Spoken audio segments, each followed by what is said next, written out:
बिस्मिल्लाहिर्रहमानिर्रहीम। अस्सलाम वालेकुम व्यूअर्स। लेसन नंबर 5 में मैं हाजिर हूँ।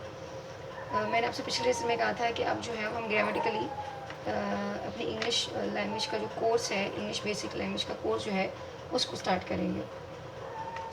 तो आपको जैसे दिख रहा होगा वर्ड या लफ्ज़, क्योंकि हम उर्दू से इंग्लिश में कन्वर्ट कर रहे हैं, तो लफ्ज़ जो है जिसके इंग्लिश में मीनिंग है वर्ड।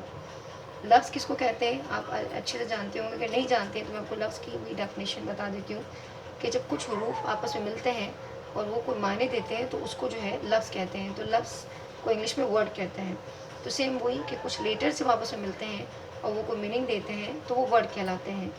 जैसे कैसे कि अब जैसे हमने लिखा COW, तो इसका मतलब गाय है। तो इसने मीनिंग, मतलब इसके मीनिंग है, COW के मीनिंग है, तो हम इसको वर्ड कहेंगे। इसी तरह यही स्पेलिंग है, लेकिन इसको आगे पीछे लिखा है WOC। तो अब ये जो है वर्ड नहीं है क्योंकि इसकी कोई मीनिंग नहीं है। तो ऐसा भी नहीं है कि आप जो है आप ये कहें कि अगर मैं ज्वाइन करके लिख लूँ COW लिखा तो गाय, और WOC लिखा, इसकी कोई मीनिंग नहीं है तो ये कोई वर्ड होगा। वर्ड लिखने की ज़रूरी नहीं है कि आप उसको ज्वाइन करके लिखें, बल्कि वर्ड की ज़रूरी ये है कि वो कोई मायने देता हो। उस वक्त उन स्पेलिंग को आप वर्ड कहते हैं जब उसके कोई मीनिंग होते हैं। जैसे आपने कुछ स्पेलिंग करीब लिखी एक साथ और आपने जब उसको चेक किया डिक्शनरी में और उसके कोई मायने हुए, तो आप समझ जाएं कि ये जो मैंने कुछ स्पेलिंग ज्वाइन की इसका मतलब क्या है, ये वर्ड है एक। अगर कुछ स्पेलिंग आपने ज्वाइन की, जैसे मैंने कहा ये स्पेलिंग मैंने नीचे लिखी और उसने कोई मायने नहीं दिए, तो इसको हम क्या कहेंगे, इसको हम कहेंगे कि ये 3 लेटर्स हैं, यानी WOC है, इसको हम WOC वो कहेंगे। और जब इसको कहेंगे कि क्या है, तो इसको वर्ड, जिसे हम कहते हैं कि अक्सर लोग कहते हैं कि करेक्ट वर्ड और रॉन्ग वर्ड, नहीं, इसको आप लेटर्स ही कॉल करोगे, इसको आप वर्ड कहोगे नहीं। तो इसी तरह जैसे हमारे पास अक्सर छोटे बच्चों की क्लासेस में प्रेप 1, प्रेप 2 या 1 में अक्सर इस तरह के उनको जो है एक्सरसाइज दी जाती है, इस तरह के जो है उनसे टेस्ट लिए जाते हैं और परेशान करने के लिए, उनकी प्रैक्टिस करने के लिए कि क्या इसको ये अरेंज कर सकते हैं।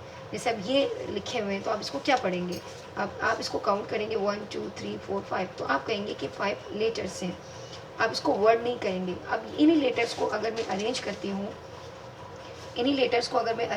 करती हूँ, तो मैं फिर इसको किस वक्त वर्ड कॉल करूँगी।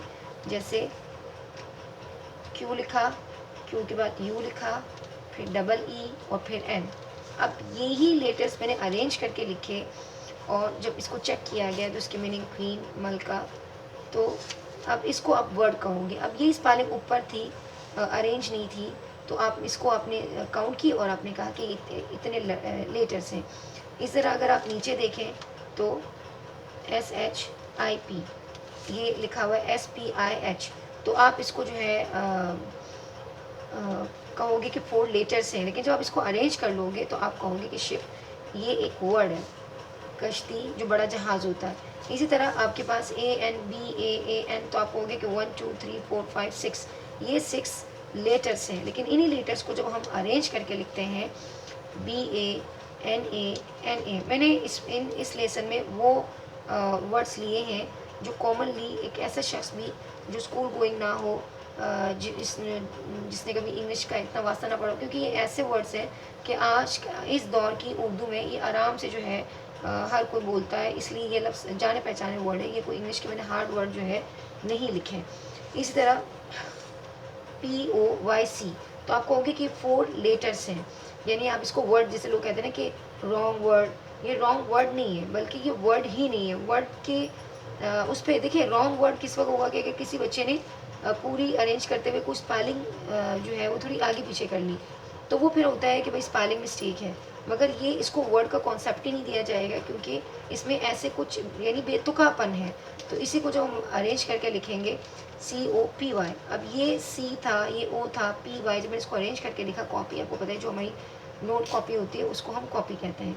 अब यहाँ WTRIE, तो ये भी आप इनको काउंट करोगे 4 5 5 जो है ये लेटर्स हैं, और जब आप इसको अरेंज करके लिखोगे तो आप लिखोगे WRITE, राइट लिखना। तो इसी तरह ये चीज़ें जो है, यानी ये देखिए इसका मकसद ये भी है कि एक तो ये है कि आपको नहीं आता है, और दूसरी बात ये कि हो सकता है आपको इंग्लिश आती हो, और इंग्लिश जो है ज़रूरी नहीं है कि आप लैंग्वेज सेंटर से पढ़ें। लोगों के इंटरेस्ट होता है, जिसका इंटरेस्ट ज़्यादा होता है उसको जल्दी सीख लेता है, वो अपनी स्कूल लाइफ में इसको सीख लेता है। क्योंकि आजकल जो स्कूल है वो सारे इंग्लिश ग्रामर स्कूल हैं, यानी उसमें इंग्लिश पे फोकस किया जाता है। तो अब वो पहले वाला दौर तो है नहीं कि इंग्लिश सीखने के लिए आपको किसी इंस्टीट्यूट जाने की ज़रूरत हो।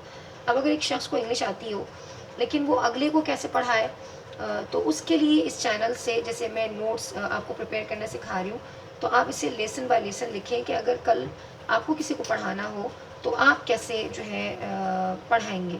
तो ये मेरे ख्याल में तो आपको ये तरीक़ाकार अच्छा लगेगा, क्योंकि जब हम लैंग्वेज पढ़ाते हैं तो लैंग्वेज में हर एज का बच्चा जो है, हर एज का पर्सन जो है वो बैठा होता है।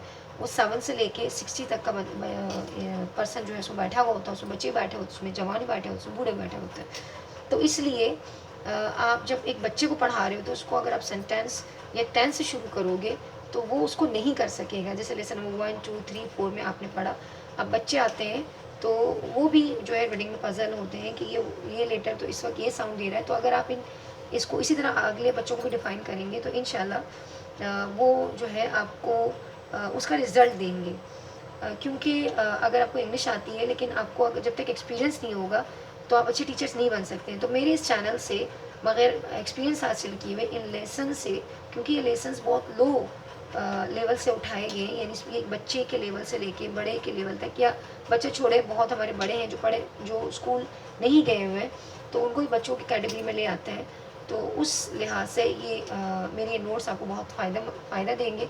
तो मुझे उम्मीद है कि आपको मेरा ये लेसन भी पसंद आया होगा। इस लेसन में हमने क्या पढ़ा है, इसमें हमने वर्ड पढ़ा है, और वर्ड क्या है वो यही दोबारा आपको बता देती हूँ कि वर्ड यही है कि वर्ड के लिए स्पेलिंग्स का होना नहीं है, बल्कि वर्ड ऐसे कुछ स्पेलिंग्स को कहते हैं कि वो जब मिले तो वो आपस में मीनिंग दे। इस मिलने का मतलब जॉइंट राइटिंग नहीं है, जैसे मैंने COW या काव लिखा है या WOC लिखा। इस स्पेलिंग्स का मतलब काव यानी गाय है, मगर ये जो है कोई मीनिंग नहीं देता है।